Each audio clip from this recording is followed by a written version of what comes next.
Good morning, people of the globe.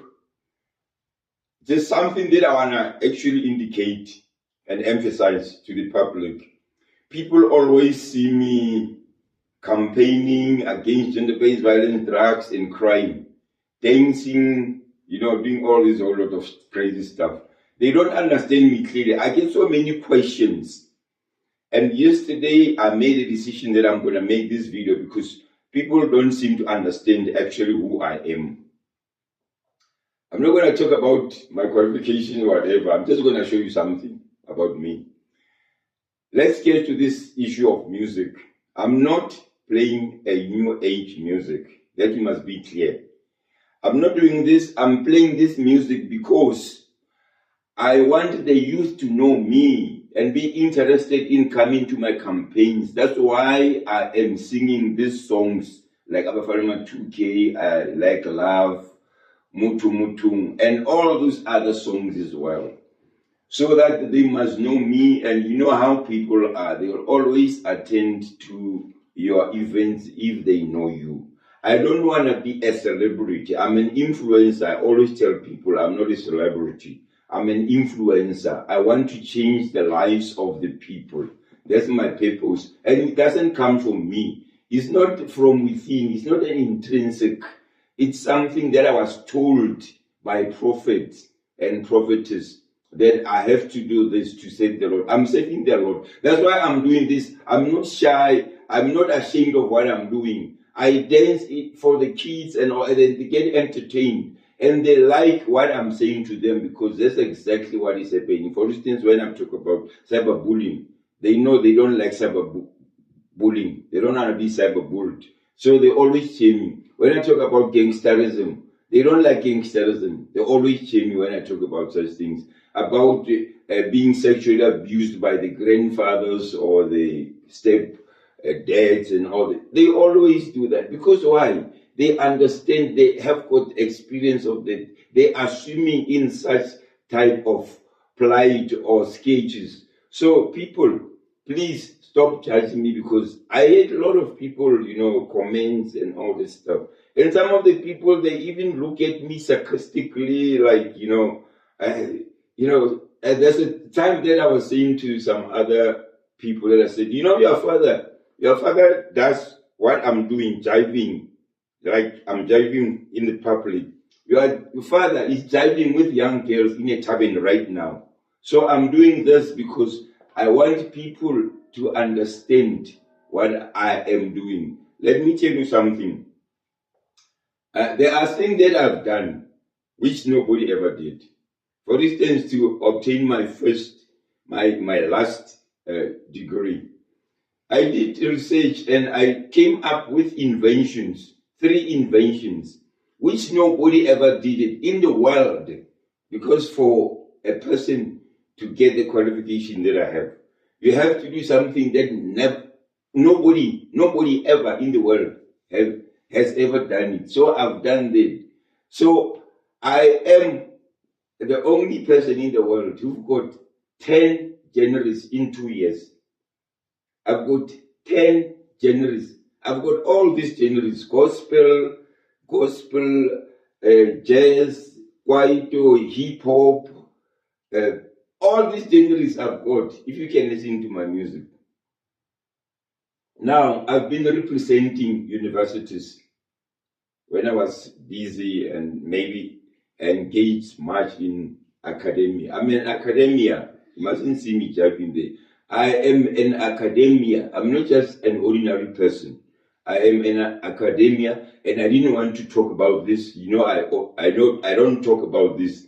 Because to other people it's not important, but others they get motivated. So I just told myself I'm not gonna do this. I don't talk about wealth. You know me very well. I just talk about people must be transformed. I want people to be transformed. I want to see people being rich. That's what I want. I don't want to see this. That's why I've got a video where I was chasing poverty. I don't want to see poverty with my eyes. I don't want to. You can go. If those who know me, I always talk about why I'm doing this. Why are you doing this? Do you think you're gonna get something from what you're doing? That is what I have accepted to do, not what I've chosen, because I told you where I'm coming from. Right now, I'm an entrepreneur. I'm a business person, but my business is on hold since 2023. It's on hold. I'm concentrating in writing a book. I've written a book. This is my 4th year. I've finished writing a book. I'm just doing the touch-ups. This book is a chemistry book. I am the only African in the world who will publish a chemistry book alone. That's one of my highlights. Now, when I was busy with an academic work, I used to attend conferences, international conferences. I've been to Spain, I've been to UK, I've been to Germany. In all those conferences that I went to, I got rewards for what I did. The first conference, international conference that I was attending, it's WISA. WISA is World International Water Association type of a conference. It's international. So it was held in Sun City. It was a time there was a global economic downturn in 2008. So I did a presentation there and I got a reward for doing that. So I was one of the best speakers there. This is what I obtained. I obtained a pen. This is a pen. It's from the DBSA, Development Bank of South Africa, is the one that sponsored with this pen. You can see it. It's a nice pen. I don't use it. I won't use this pen because it's a treasure to me. I went to Germany in 2016. This is what I got as a best speaker. It was also an international conference. I went to UK, to University of Cranfield, in 2017. This is what I got as a best speaker.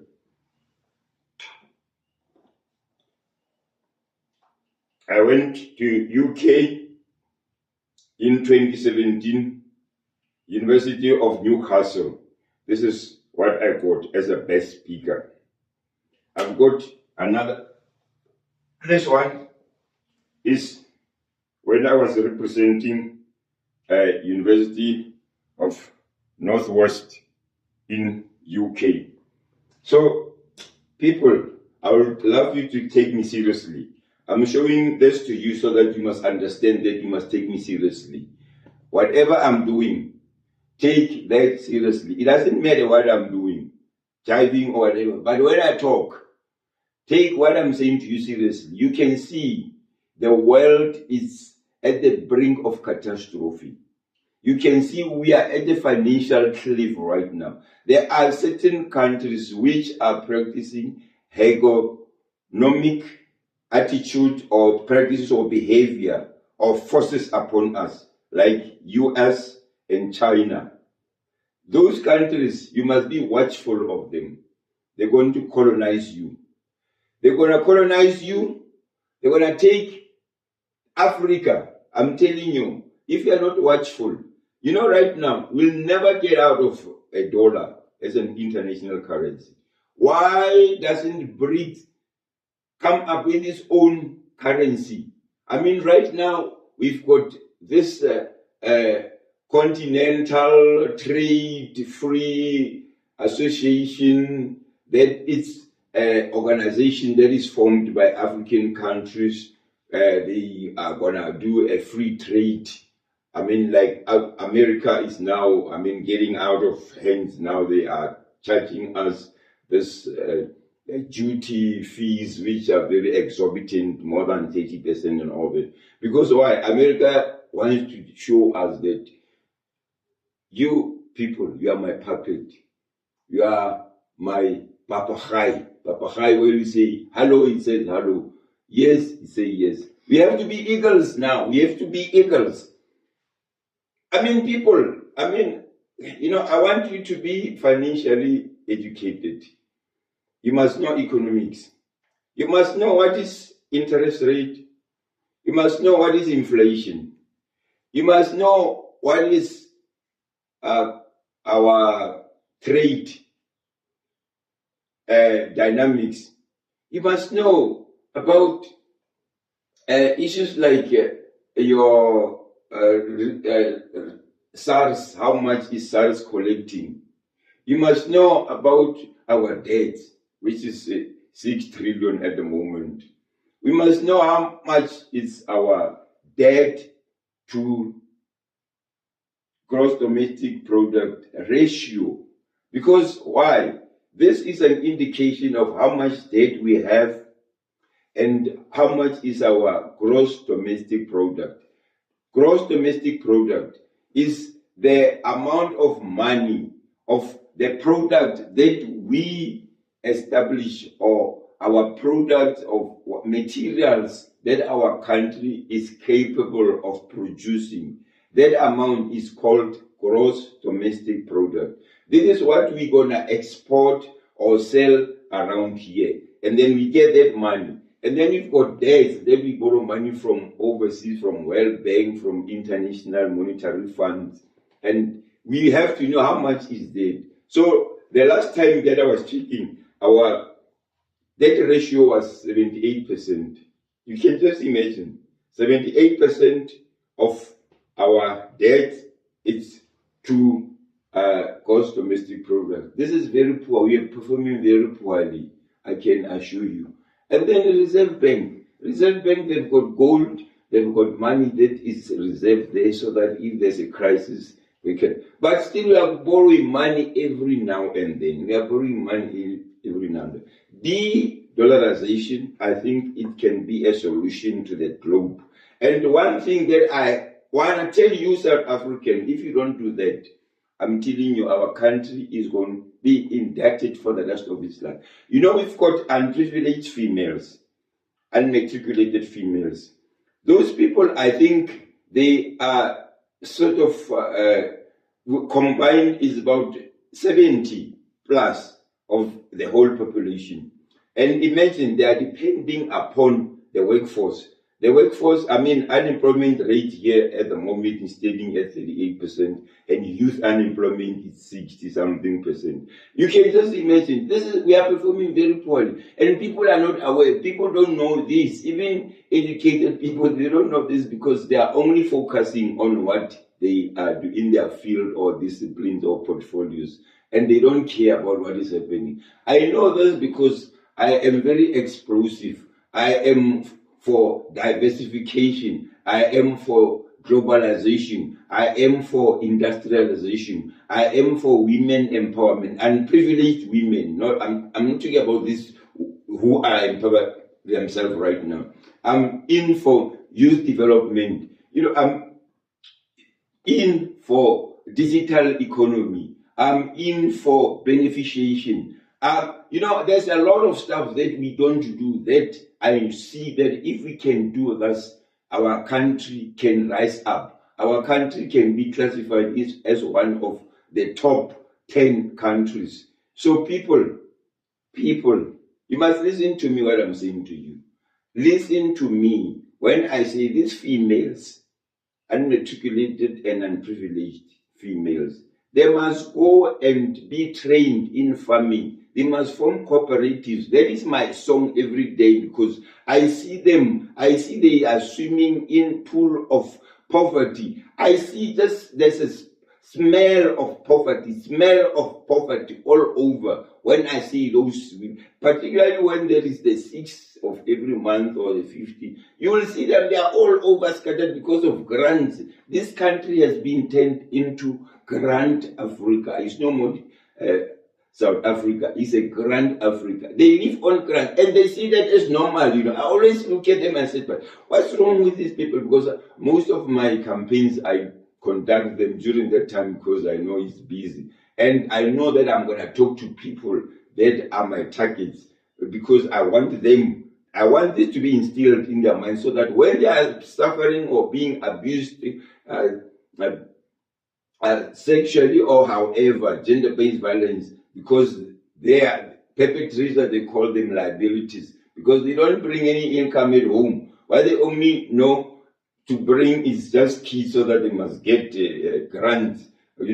People, I'm asking you nicely, you know what? I'm doing this out of love because it's a calling.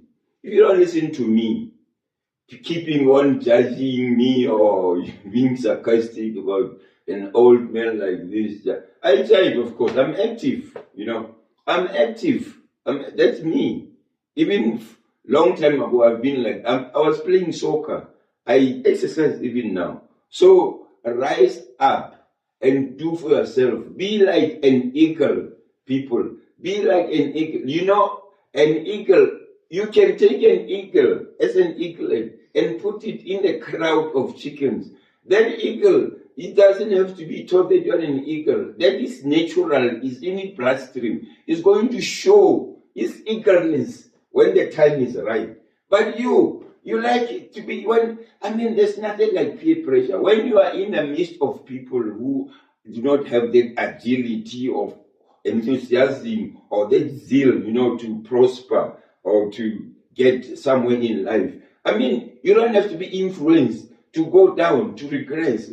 I always tell these kids when I do my campaigns, I say, but you always do what is not right. And when I ask you, why are you doing this, you say peer pressure. But this peer pressure is so selective. It only chooses where there is disaster. But when other kids, your peer group, go into varsities, colleges, the peer pressure doesn't work. It only works where there's a disaster. So teach our kids, teach your children that artificial intelligence is not a threat. Artificial intelligence is a tool that have to bring together the industry and humanity. There is a linkage, so they must acquaint themselves with artificial intelligence, robotics. They have to go into digital economy. In future, if these kids, they are going to concentrate on careers that are useless, redundant, I can assure you, they are not going to go anywhere. It will only be robotics and artificial intelligence only. So let us wake up, people. Let us join hands together. People who are productive or people who are informative, people who are influential. Let's listen at them. Let's listen to them and do what they advise us to do. You can see our government is just looting money, looting all the time, And it will never survive if you are going to have such kind of a government. It's always corruption and murders. In Kabi, they are being hired to murder people. When you rise up, you are being murdered. But some of the people who are being murdered by Inkabi, they are corrupt, they are involved in drugs. You know about them, you know whom I'm talking about. They must desist from all this. They must move away from greed or trying to show off. Because they are wealthy. But all what they do, they want to show off. Don't show off. You must be like me. Now, I don't care about people knowing what I'm doing, what I have and all that. It's only that sometimes, it reveals itself because they can see me. But I don't care whether you know me as what, or wealthy or poor. I don't care. As long as I know that I've got life and I have got God and I know I've got faith, that whatever I want to have, I'm going to have it. But let me tell you, my cornerstone is to have people listening at what I'm saying, that they must come up right. You must listen to what I'm saying. You'll see that your life will change. So thanks for listening. Sharp.